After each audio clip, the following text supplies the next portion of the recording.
It's no fun. At first glance, you might not notice someone sleeping under this blanket. This is not how any of us want to live. The curb at this vacant bank's drive-thru, now used as a shelf for food and drinks. It's hard. It's hard out here. Some don't want their kids to see them and didn't want their faces shown as they talked to me. We struggle every day to do what we gotta do, every day. There are signs of what brought them to homelessness, struggles with alcohol, but they're here because there aren't any shelters in Cape Coral. It's not, we're out here for a reason because we have nowhere to go. The nearest shelter is in Fort Myers, an area this group purposely avoids, saying it's too dangerous. Should be the shootings, too much stabbings, robbing. We're not going over there. I took their concerns about the lack of shelters to the Salvation Army. I honestly think I could see a need for Cape and Lehigh, to be honest. And we see a need for shelters, and it doesn't, they don't exist as of now. While we were there, we saw a Good Samaritan offering food and compassion. We all have demons, I mean, you can't judge because these guys are just hungry. Just bring in food, hot food, or whatever they need. None of us want to live like this.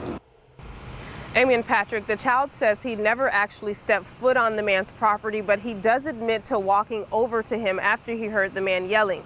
We also spoke to the man who punched the child in the face. He says the children were blocking traffic and he simply wanted them to go home.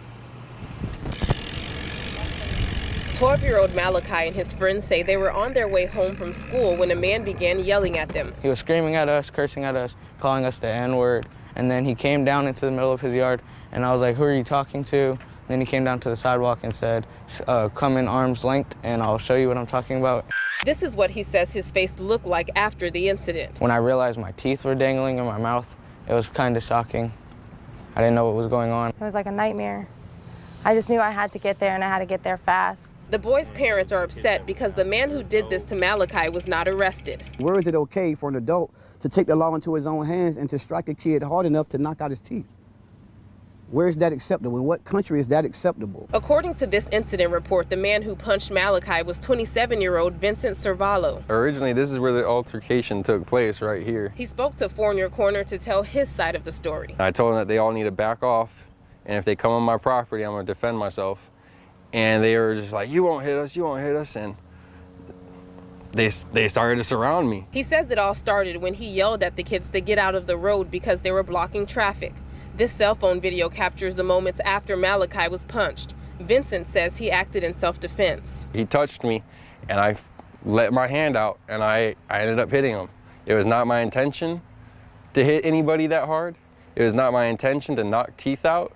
It was not my intention to do harm or just cause any kind of trouble. Vincent says he never expected things to escalate to violence, and now he's pressing charges against 12-year-old Malachi for assault, something the teen and his parents can't understand. He's not going to jail, and nothing's happening to him, and he's basically getting away with it right now. I want the man in jail. The state attorney's office will be reviewing this case, and Vincent tells us he's been receiving death threats ever since images of Malachi began making rounds on social media. Today, we saw a deputy escort him from his home for safety reasons. The children say they just want justice.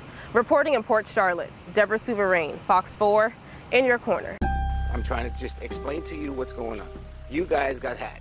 The man in the black and the guy in the middle are both recovering drug addicts. They're finding out the Cape Coral home they've been living in isn't a sober house, which is like a halfway house for addicts who are fresh out of rehab. That's what I was trying to tell him, because, obviously he's trying to recover. He's trying to help himself. To live here, they signed documents stating it was the Integrity House of Cape Coral, and they had to remain sober. Jeremy Giff shows the officer. The closest thing we have to lease is just what we saw me coming from. That's all we have. The men then meet the homeowner. Well, this is the owner of the house. I know what's going on in my house, man. I was like, man. The woman he rented the house to never had permission to sublease. When Foreigner Corner confronted her, she claimed she had no idea what was going on. Did you know anything about the contracts that people were signing to live here? I wasn't here for any of that. She's a former director at a drug treatment residence in Fort Myers, and she referred to Jeremy as a friend. I'll be out here Friday night at the very least. But Jeremy never made it out of the house. 12 days later, a roommate found him unresponsive, laying naked across his bed. The cause of death, an overdose. Nobody was there, somebody could have found him, but they didn't for God knows how long, a day, 2 days. because it wasn't a legitimate halfway house. Brett is a close friend of Jeremy's. He says no one from the home contacted Jeremy's family after his death. They found out on Facebook. It's kind of disappointing that he went somewhere that wasn't authorized. They weren't, you know, they didn't know what they were doing. And this is the result. By law, sober homes are not required to be certified. And if they aren't, state guidelines on safety and drug use prevention are not mandatory. He came to my house a week prior trying to get in. Code of ethics. Rob Rabb had to turn Jeremy away because he couldn't meet the house guidelines. Yeah, I got it. He manages 9 certified sober homes in Cape Coral and Fort Myers. This is a 4-bedroom, 2-bath. Rob believes thousands of addicts fall through the cracks each year because despite laws that prevent rehab treatment centers from referring patients to uncertified homes, Rob says it happens at an alarming rate. Right here in Lee County, we have treatment providers. We have a 72-bed private treatment center that's breaking the law. Florida's drug treatment industry is a billion-dollar business, and sober homes are popping up in neighborhoods like yours all over Florida.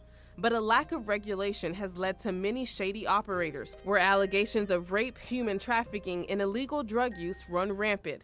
They are still unregulated, uncertified, unregistered.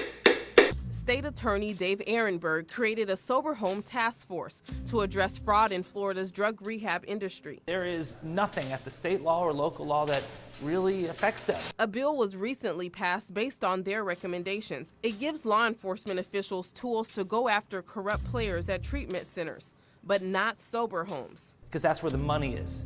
These models are not recovery models, they are relapse models. That's because drug addiction is considered a disability, and federal law protects them against any limits on where they can live. However, when run properly, sober homes can change lives. I'm an addict.